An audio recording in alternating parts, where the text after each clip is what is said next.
کہ دوسرے لوگ بھی لکھ رہے ہیں تو انسان چاہتا ہے کہ میں بھی لکھوں. تو وہ سلسلہ ختم ہو گیا. جب میں یہاں سے 6-7 سال رہنے کے بعد یہاں سے واپس پاکستان گیا تو وہاں جاتے ہی یعنی اتفاق سے ایسے حالات پیدا ہوئے کہ مجھے پنجابی کی طرف مائل ہونا پڑا. ایک تو سبب اس کا یہ تھا یہاں اس دور میں رہتے ہوئے مجھے کچھ عربی شاعری کا مطالعہ کرنے کا موقع ملا.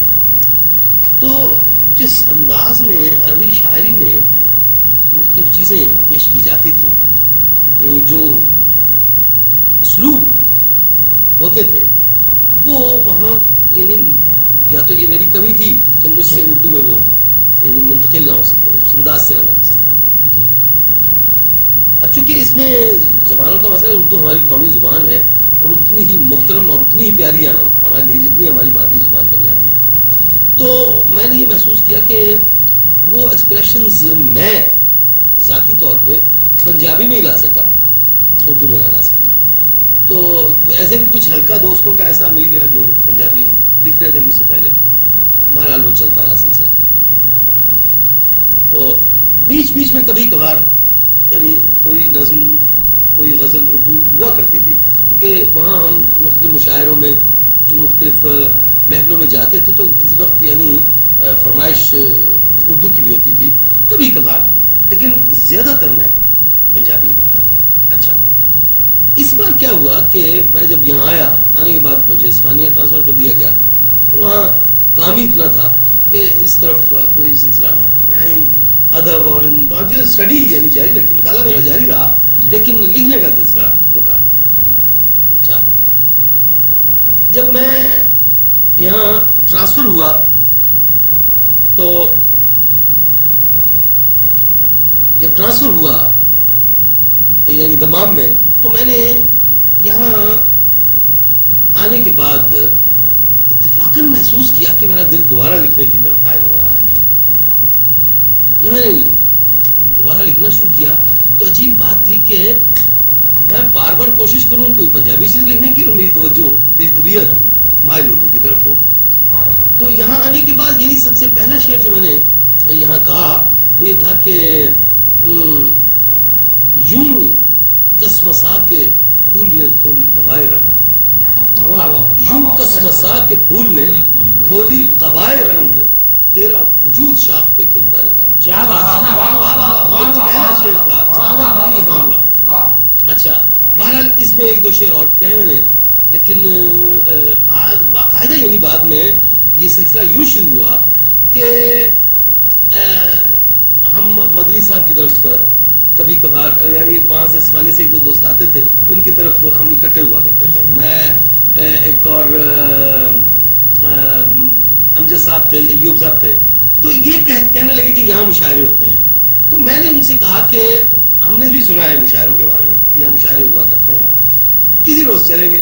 میرا خیال ہے 2-3 بار ایسا ہوا کہ ہم آئے اور مشاعرہ تھا, یہ چپکے سے غائب اور مشاعرے میں چلے جائے ہم لوگوں کو چھوڑ کے. اچھا, ایک روز میں نے ان سے کہا, میں نے کہا یار وہ مجھے بتاؤ صحیح وہاں ہوتا ہے کہ انہوں نے کبھی کیا لگے جی کہ طرح دیتے ہیں تو طرح پہ لوگ لکھتے ہیں, اس پہ مشاعرہ ہوتا ہے. میں نے اس بار جو طرح ہو وہ مجھے بھی دے, تو انہوں نے وہ طرح مجھے دی. میں نے اس پہ تب آزمائی کی اور اس کے بعد کہا کہ میں وہاں جاؤں گا. تو اس روز ہم ان کے یہاں گئے اور ہاں غفور انجم صاحب اس روز وہاں ان کے یہاں ہی محمد تھے. تو وہاں سے وہ ہم دونوں نکلے, یہ بھی ساتھ تھے. وہاں پہنچے مشاعرے میں یوں سب دوستوں سے تعارف. تو اب چونکہ یہاں پہ سب لوگ اردو لکھنے والے تھے, صرف ایک نظم میاں صاحب نے, میاں مظہر قسیم صاحب نے پنجابی کی سنائی, بڑی خوبصورت صدرہ انہوں نے نظم لکھی ہوئی ہے. تو باقی سب لوگ اردو لکھتے تھے. تو وہ جو یعنی اردو کا ایک یعنی انعکاس یا رد عمل میرے وجود میں پیدا ہوا, اس سے پھر آگے یعنی بات پہ بات بنتی چلی گئی اور سلسلہ آگے بڑھتا چلا گیا. تو اس طرح سے یعنی یہ آغاز ہوا. اور پھر اب تو اللہ کے فضل سے میرا خیال ہے 100 کے قریب غزل اور یہ سلسلہ چلتا چلا جائے گا, کیونکہ میرا ابھی تک تباہ جو میری وہ رواں اسی میں چلی جا رہی ہے. تو اس طرح سے یعنی یہ سلسلہ ہوا. بات یوں ہے, میں کبھی کبھی سوچا کرتا ہوں کہ اس میں کوئی شک نہیں کہ پیدا تو میں ایک پنجابی بولنے والی ماں کی کوکھ سے ہوا، اس کی گود میں پلا بڑھا اور اس سے زبان سیکھی، لیکن چونکہ مجموعی طور پہ قومی زبان اردو ہے اور ہمارے لیے کبھی مشکل نہیں ہوئی ہے، یعنی اردو کو سمجھنا یا اردو میں بولنا یا اردو کو لکھنا یہ مشکل نہیں ہے، بس وہ قدرت کی طرف سے، نیچر کی طرف سے ایک رو چلی ہوئی تھی پنجابی کی۔ یہ ایک وقت آیا، اس کا رد عمل میرے اوپر یہ ہوا کہ میں نے اردو میں، اور یہ یقین مانے کہ اب تو میں نے یہ محسوس کیا کہ کوئی اتنا لمبا چوڑا فرق نہیں پڑا، یعنی اتنی ہی آسانی سے رفتہ رفتہ میں اردو لکھنے میں ڈھل گیا، اور وہ مشکل سے مشکل مضامین جو تھے وہ بآسانی مجھ سے سرزد ہونے لگے۔ تو اس طرح سے ہے، کوئی اس میں مخصوص وجہ نہیں ہے، بس یہ ہے کہ یہ ایک جیسی ہوا سی چلی، پہلے پنجابی کی چلتی رہی، اردو کی چلتی رہی، اور میرے لیے دونوں ہی زبانیں اتنی ہی محترم، اتنی ہی قابل احترام ہے اور اتنی پیاری ہیں، کیا بات، جتنی کسی اور شخص کے لیے اس کی اپنی قومی یا مادری زبان یہ ہے۔ ہم سلطان محمود آشفتہ صاحب کو پہلے تو ان کے اس شعر کے تعارف سے جانتے تھے، چھیتی بوڑی میں طبیبہ نہیں تے میں مر گیا، تیرے عشق نچایا کر کے تھیا تھیا۔ جب یہ یہاں کی ادبی محافل میں انہوں نے شرکت کا آغاز فرمایا تو ان کا شعر وہ ہمیں نہیں کبھی بھی بھولے گا احباب کو۔ عزم سفر سے پھر مجھے مخمور کر گیا، کانٹا لگا کہ ساری تھکن دور کر گیا۔ میں سمجھتا ہوں اس شعر کو یہاں کی ادبی محافل میں اور سلطان صاحب کی زندگی میں بجائے خود اردو ادب کی طرف مائل ہونے میں ایک سنگ میل کی حیثیت حاصل ہے۔ آج جیسا میں پہلے عرض کر چکا ہوں کہ جناب سلطان محمود صاحب کے نام آج کی شام ہے، آج ہم ان سے ان کی اردو کی غزلیں سنیں گے۔ سلطان محمود آشفتہ صاحب کے ساتھی اس وقت موجود ہیں، کچھ لوگ باوجود تشریف نہیں لا سکے، تو میں ہلکا ہلکا تعارف ذرا کروا دوں۔ جناب منیر صاحب، محترم منیر احمد، یہ سلطان صاحب کے یار غار انہیں کہا جائے تو بے جانا ہوگا۔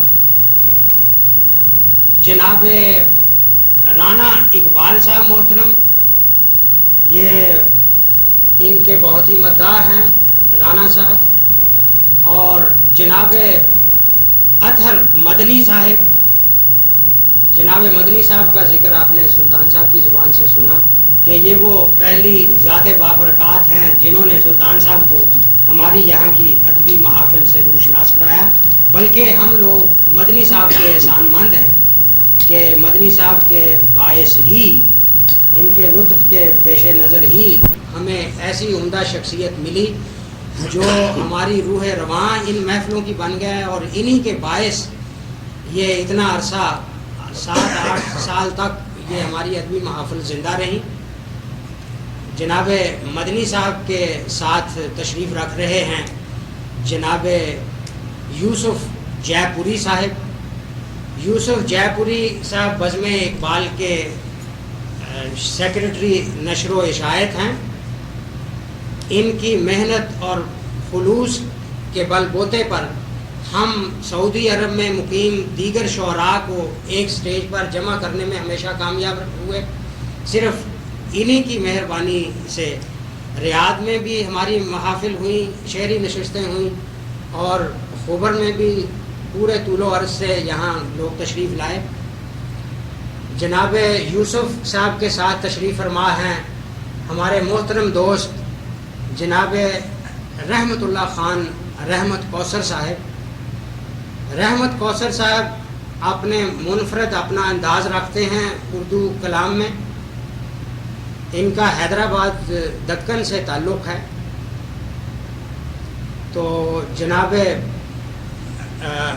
رحمت کوثر صاحب چونکہ سلطان محمود آشفتہ صاحب سے بالکل وہ 10 ڈاؤن ہوتے تھے شعر سنانے میں، اسی لیے ان کے پہلو میں بیٹھے ہوئے ہیں۔ مجھ خادم کو یونس اعجاز کہتے ہیں، میں ان کا ادنا سا خادم ہوں، میری یہ ہمیشہ سے کوشش رہی کہ سب ساتھیوں کو زیادہ سے زیادہ ایک جگہ ایک سٹیج پہ اکٹھے کر کے ان سے سنا جائے اور ان کو سنوایا جائے. میرے ساتھ آج کی اس محفل کے میزبان جناب ناصر الدین ملک صاحب تشریف رکھ رہے ہیں. ناصر صاحب کو برطانیہ کی نیشنلٹی حاصل ہے. آج کل یہاں روزگار کے سلسلے میں یہیں پہ ملازمت کر رہے ہیں. ہماری خوش قسمتی ہے.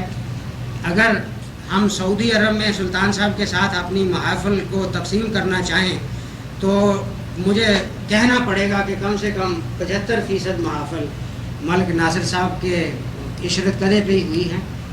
جناب ناصر ملک صاحب کے ساتھ تشریف فرما ہیں جناب میاں مظہر قسیم مظہر صاحب. میاں مظہر قسیم مظہر صاحب وہ ہستی ہیں جنہوں نے, جیسے سلطان صاحب نے فرمایا کہ یہاں کے ساتھیوں میں ایک شکوہ بھی دبے لفظوں میں انہوں نے فرمایا کہ میاں صاحب نے ایک نظم سنائی پنجابی میں. بہرحال جو کچھ ہم سے ہو سکا ایک نظم ہی صحیح ان کا سلطان صاحب کا ساتھ رہے. اور جتنی باقاعدہ ہفتہ وار اور ماہوار محفلیں ہوتی رہیں آرامکو میں, ان سب کی میزبانی کے فرائض جناب میاں صاحب نے ادا کیے. تو ان ساتھیوں کے ساتھ کچھ اور ہمارے ساتھی ہیں جس میں خورشید صاحب ہیں جو ہمیشہ ہمیں ان محفلوں کے لیے اکساتے رہے, اور جناب انجم صاحب ہیں جو اب کیک میں تشریف لے گئے ہیں, وہ آج آ نہیں سکے. استاد قمر ہیں جو ہمیشہ ناؤ نوش کا اہتمام کیا کرتے تھے, استاد کہلاتے ہیں. ان کے ساتھ ایوب بٹ صاحب ہیں اور دیگر احباب ہیں جو آج تشریف نہیں لا سکے. تو میں جناب سلطان محمود شفتہ صاحب سے گزارش کروں گا کہ آج ہمیں وہ اپنی اردو غزلیں عطا فرمائیں. آئیے جناب سلطان محمود صاحب سے اردو کی غزلیں سنیں. میں جناب رحمت اللہ خان رحمت کوثر صاحب سے گزارش کروں گا پیشتر اس کے کہ کچھ سلطان صاحب عطا فرمائیں کہ وہ کچھ مختصر ترین الفاظ میں اپنے خیالات کا اظہار کریں. بات یہ ہے کہ شعری نشستیں تو ہوا ہی کرتی ہیں اور ایک دوسرے کی ذہنی سطح پر تسکین کا باعث شعراء حضرات اور ادبا حضرات بنا ہی کرتے ہیں. لیکن ایسی شاموں سے ہم کچھ اور انداز سے بھی استفادہ کرنا چاہتے ہیں, اس لیے کہ یہ بہت کم ہی منعقد ہوا کرتی ہیں ایسی محفلیں. یہ وہ موقع ہے کہ جہاں ہم اپنے ایک عزیز ترین دوست کو وداع بھی کر رہے ہیں ان قریب, تو اس سے استفادہ کرتے ہوئے ہمیں یہ چاہیے کہ ہم اپنے دوست کے شعری نظریات کو اور ان کی شعری خدمات کو, ان کی دیگر ادبی مصروفیات اور فلمی مصروفیات کو ہم نثری انداز میں انہی کی زبان سے کچھ ریکارڈ کر لیں. اس لیے کہ یعنی آدمی سے ملتا ہے دل مگر کم کسی سے ملتا ہے. سبحان اللہ سبحان اللہ. آشفتہ بھائی ان حضرات میں سے تھے جن کا دل دوسروں سے ملتا تھا اور دوسروں کے دل ان کے دل سے ملتا. تو یہ کیفیت جو ہے بہت کم لوگوں میں ہوا کرتی ہے. یہ بزم آرائیاں, وہ بھی رنگارنگ بزم آرائیاں مدتوں یاد آتی رہیں گی. اس لیے کہ لوگ کہا کرتے ہیں بقول وجد اورنگ آبادی کے کہ جانے والے تو پھر نہیں آتے, جانے والوں کی یاد آتی ہے. واہ واہ واہ. ہمیں امید ہے کہ آشفتہ بھائی یہاں بار بار لوٹ کر آیا کریں گے بے شک, اور ہمیں یہ سعادت نصیب ہوگی کہ ہم ان سے زیادہ سے زیادہ ان کی صحبتوں سے فیضیاب ہوں گے. تو میں یہ چاہتا ہوں کہ چند سوالات احباب ان سے اپنے اپنے نظریات کے مطابق کریں تھوڑی دیر کے لیے, وہ ریکارڈ کریں. سب سے پہلا سوال میں کر دیتا ہوں تاکہ آپ حضرات بھی اس پر غور کریں کہ اور کچھ سوالات آپ حضرات کے ذہن سے بھی ہوں. پہلا سوال یہ ہے کہ آشفتہ بھائی ایک شاعر یا ادیب کو میں اپنی جگہ اس ملک کا نمائندہ سفیر تصور کرتا ہوں جو سماجی حیثیت رکھتا ہے، یعنی سماجی سفیر کی حیثیت آپ کو حاصل ہے. اور ہماری خوش قسمتی یہ ہے کہ آپ بہترین پنجابی زبان کے شاعر ہیں، ادیب ہیں، مقرر ہیں، اور فلمی کہانی نویس بھی ہیں، نغمہ نگار بھی ہیں، بلکہ بہت کچھ ہے. اس کے علاوہ اردو زبان کے میدان میں بھی آپ کو درک حاصل ہے. تو میں سب سے پہلا سوال یہ کرتا ہوں کہ آپ کا نظریہ شعر کیا ہے؟ جی میرا نظریہ شعر یہ ہے کہ جیسا کہ آپ سب کو معلوم ہے شعر میں ہمیشہ سے دو نظریات چلے آ رہے ہیں جسے کہتے ہیں ادب برائے ادب اور ادب برائے زندگی. میں 100% ادب برائے زندگی کا قائل شخص ہوں، اس لیے کہ میں نے جتنا بھی غور کیا ادب برائے ادب پہ، میں یہ سوچتا ہوں کہ زندگی سے کیا اسے خارج کیا جا سکتا ہے؟ جب کوئی چیز زندگی سے خارج کی ہی نہیں جا سکتی تو پھر وہ چیز یعنی برائے زندگی ہوا کرتی ہے. یعنی جو کچھ بھی اس زندگی میں ہم سے متعلق ہے وہ یعنی برائے زندگی ہی ہے. اب خواہ مثلا ادب برائے ادب میں ایک شخص ہے، وہ ایک فن پارہ دنیا کے سامنے پیش کرتا ہے، مثلا شعری نثری یہ ایک تصویر بناتا ہے، وہ اس میں اس نظریے کو بالکل اپنے تئیں یعنی اپنے خیال میں منقطع کر دیتا ہے کہ اس کا کوئی بھی تعلق زندگی سے نہیں ہے. یہ میں نے ادب پارہ برائے ادب یا برائے آرٹ یا فن پیش کیا دنیا کے سامنے. اچھا اب فرض کیجئے کہ یعنی اس نے ایک ایسی چیز اس میں بنا دی ہے جو وہ اپنے تصور میں سوچتا ہے کہ اس کا زندگی سے کوئی تعلق نہیں. تو سوال یہ ہے کہ جو لوگ جو افراد اسے اپریشیٹ کرنے کے لیے آئیں گے یا اسے دیکھنے کے لیے آئیں گے وہ کیا مردہ ہیں؟ وہ ایک زندہ حقیقت ہے جو اسے جا کے اپریشیٹ کرے گی اور دیکھ رہی ہے. تو اس طرح سے اس کا تعلق بہرحال زندگی سے تو وابستہ ہو گیا نا. یعنی زندگی سے کس طریقے سے اسے خارج کیا جا سکتا ہے؟ اب مثلا میں ایک بات کرتا ہوں، ادب میں یا آرٹ میں یا فن میں جو بھی چیزیں دنیا میں بنائی گئیں، لکھی گئیں یا سامنے پیش کی گئیں پوری انسانیت کے، وہ کسی نہ کسی انداز میں زندگی سے مکمل طور پہ منسلک ہوئی. مثلا وہ تعلیم کے میدان میں انہی چیزوں سے کچھ حصے لے کر تعلیم کے میدان میں رکھے جاتے ہیں تاکہ آنے والی نسلیں جو ہیں انہیں پڑھیں، دیکھیں، سمجھیں اور ان سے ٹریننگ حاصل کر کے آگے انہی لائنز پہ یا اپنی اختراع کردہ نئی لائنز پہ چلیں. تو بہرحال وہ یعنی زندگی سے تو بہرحال وہ چیز متعلق ہو گئی نا.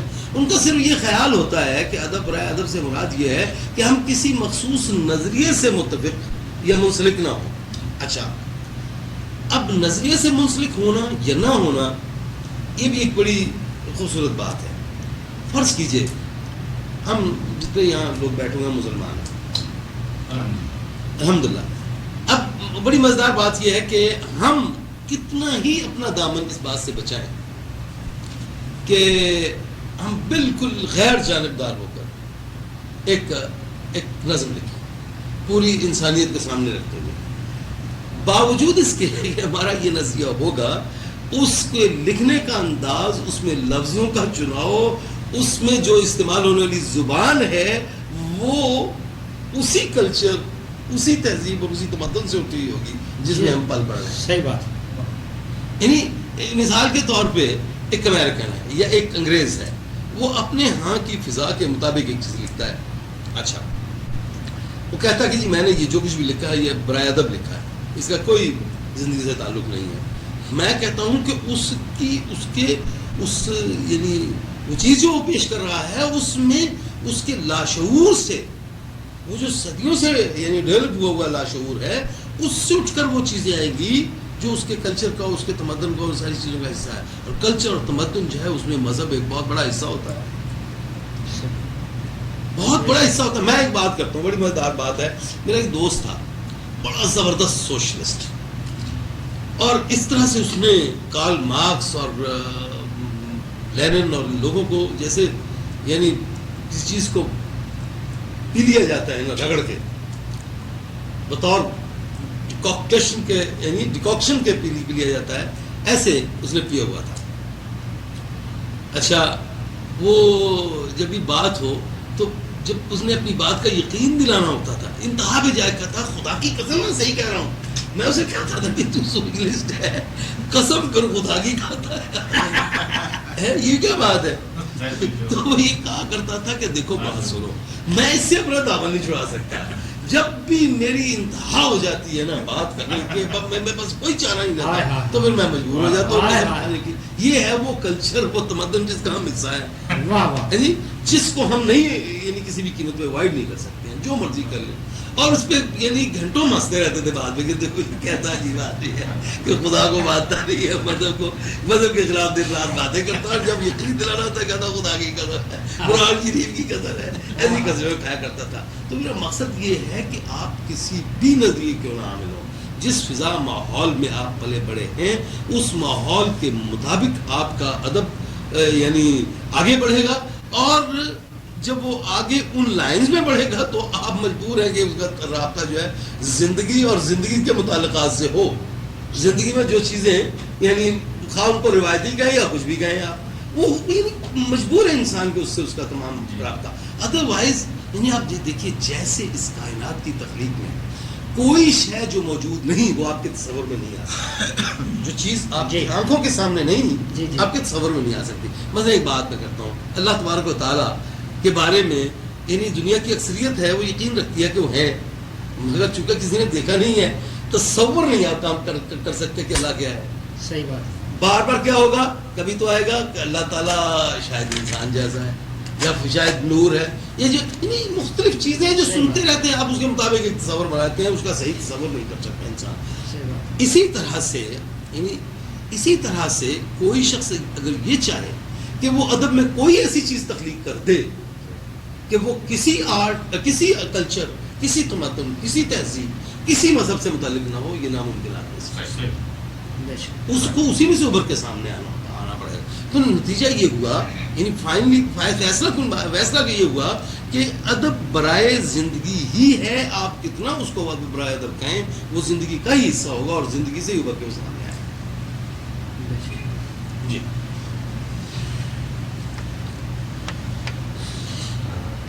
صاحب, آپ سے ایک عرض کرنا چاہتا ہوں کہ ہماری محفل جو ہے یہ قائم و دائم رہے گی ٹی وی کے ذریعے.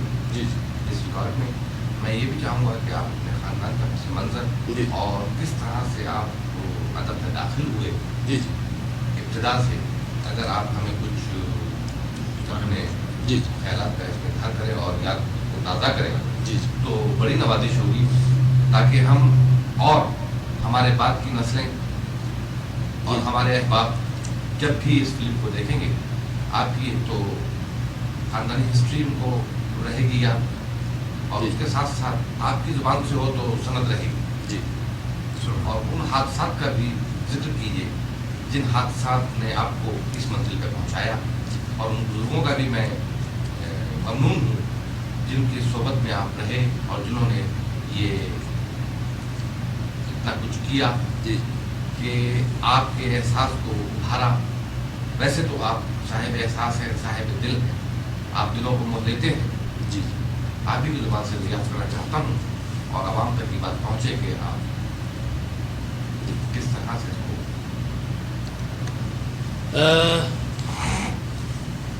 اس سلسلے میں عرض یہ ہے مختصراً کہ میرے والد صاحب کا نام تھا محمد ابراہیم. وہ آدم پور ضلع جلندھر میں میرے خیال ایک قصبہ تھا, وہاں کے رہنے والے تھے. اپنی جوانی میں لاہور آ گئے تھے. یہیں آ کے انہوں نے لکڑی کا کاروبار شروع کیا بادامی باغ لاہور میں, اور اپنی آخر عمر تک اسی کاروبار سے منسلک رہے. وہ جلندھر میں ایک مولوی صاحب تھے, ان کے شاگرد تھے, ان کے پاس انہوں نے کچھ دینی تعلیم حاصل کی تھی اور یہ فارسی کتب اس وقت جو حصہ ہوا کرتی تھیں دینی تعلیم کا، شیخ سعدی کی بودا گلستان اور بوستان اور حافظ ایسے انہیں کثرت سے فارسی شعر یاد تھے. تو بہرحال وہ یعنی بعض بڑی عجیب چیزیں تھیں ان میں.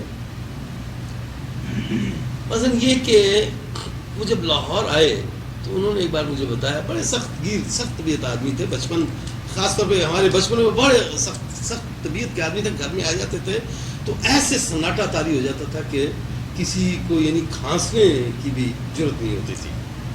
تو اس دور میں سلسلے ایسے تھے کہ ایک بزرگ یہ سمجھتے تھے کہ یعنی دباؤ میں رکھنا جو ہے وہ عین زندگی ہے. بعض آج تو پیمانے تبدیل ہو گئے نا، آج یعنی آج کا دور جو ہے وہ سوچتا ہے کہ اولاد جو ہے اس سے دوستی ہونی چاہیے، مگر اس دور میں یہی ہوتا تھا کہ ایک پنجابی مثال تھی، پنجابی کہا کرتے تھے کہ کھلاؤ سونے کا نوالا لیکن دیکھو شین کی آنکھ، شین کی مطلب شیر کی آنکھ، شیر کی آنکھ سے دیکھو اور کھلاؤ سونے کا نوالا. یہ اس دور میں ہوتا تھا اصول. تو یہ پورا ہمارے گھر میں یہ اصول چلتا تھا. بے پناہ نمازی پرہیزگار آدمی تھے، والدہ بھی اس دور میں سارے بزرگ ہوا کرتے تھے. بات یہ ہے کہ اس دور میں فقر و فاقہ مسلمانوں میں بڑی کثرت سے تھا اور آپ کو پتہ ہے کہ اسی دور میں ہی خدا زیادہ یاد آیا کرتا ہے. تو سارے اکثریت جو ہوتی تھی ان دنوں میں بڑی ہدومت سے وہ مذہب میں دلچسپی لیتے تھے اور دینی کاموں کو کرتے تھے. ویسے بھی چونکہ تحریک آزادی کے دور کے لوگ تھے، یہ جو ہمارے ماں باپ ہیں یہ ہم سب کے یہ اسی پیریڈ کے لوگ ہیں جس پیریڈ میں تحریک آزادی چل رہی تھی. یہ عجیب قدرت کا ایک انعام تھا کہ اس دور میں ہر فیلڈ آف لائف میں ایسی نادر الوجود ہستیاں منظر عام پہ آئیں کہ ہم حیران ہیں کہ یہ سب لوگ اکٹھے کیسے ہو گئے تھے. مولانا محمد علی جوہر، مولانا شوکت علی اور خدا کا بھلا کہ قائد اعظم رحمۃ اللہ علیہ، علامہ اقبال رحمۃ اللہ علیہ، مولانا ظفر علی خان جیسی شخصیتیں، نواب بہادر یار جنگ جیسی شخصیتیں، اور پھر یعنی ڈرامے کے میدان میں چلے تو آغا حاشر جیسی شخصیتیں وہاں میں دکھائی دیتی ہیں. اور اس اعلیٰ حاصل قیاس یعنی اس دور کے لوگوں کو آپ گن نہیں ہیں، نواب صدیق اللہ خان جیسے لوگ، مولوی فضل حق جیسے لوگ، یعنی کوئی ایک ضلع، کوئی ایک پروونس، کوئی ایک خطہ نہیں تھا ہندوستان پاکستان کا کہ جس میں بڑے بڑے لوگ اس دور میں پیدا نہیں ہوئے اور جنہوں نے مل جل کے پوری قوم کی رہنمائی نہیں کی. یہ یعنی وہ دور بھرا ہوا تھا. چنانچہ ان کے دور میں جو لوگ ان کے زیر اثر تھے وہ تمام کے تمام لوگ ان کی یعنی ان کے مزاج کے مطابق ڈلے ہوئے تھے. یعنی نماز روزے کی پابندی کا اس وقت بڑا دورہ تھا. جی جو ہمارے ماں باپ کے دور کی بات ہے. وجہ اس کی یہ تھی کہ مسلمانوں کو اپنا الگ تشخص قائم کرنا تھا دوسروں کے مقابلے پہ. اس شخص کو قائم کرنے کے لیے وہ یعنی اہتماماً یعنی میں اپنے بچپن میں جتنی رمضان میں ٹولیاں یہ جگانے والوں کی دیکھتا رہا ہوں وہ دوسرے دن بڑے ہیں. آگے دور آیا ہے، لوگوں کے حالات ٹھیک ہوتے چلے گئے ہیں، رزق اور لقمہ تر ملتا چلا گیا ہے، تو وہ معاملہ کم ہوتا چلا گیا. وہی وہ کہتے ہیں نا کہ جسے کھانے کو پیٹ بھر کے کھانے کو ملتا ہے اسے روزہ رکھنے کی کیا ضرورت ہے. اب لوگ روزہ نہیں رکھتے. تو بہرحال مقصد یہ ہے کہ یہ اس دور کے لوگ تھے. اچھا، تو والد صاحب کی میں بات کر رہا تھا.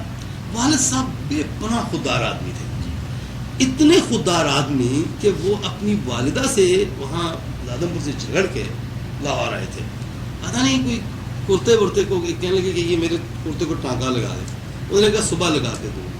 تو ساری رات وہاں آگ جلائے، سردیوں کا موسم تھا، وہاں آگ ساری رات جلاتے رہے اور کرتا لے کے بیٹھے رہے کہ یہ میرا کرتا نہیں سیا نا. تو صبح ہونے سے پہلے وہاں سے نکلے اور لاہور آ گئے اور کبھی زندگی پر لوٹ کے واپس نہیں گئے. اپنے بھائیوں سے دوسرے لوگوں سے ان کے بہت کم تعلقات رہے، اتنے یعنی سخت آدمی اپنے اس میں مسلک میں کیا بتاؤں. اچھا، تو اچھے ٹھیک ٹھاک درمیانے سے کاروباری آدمی تھے.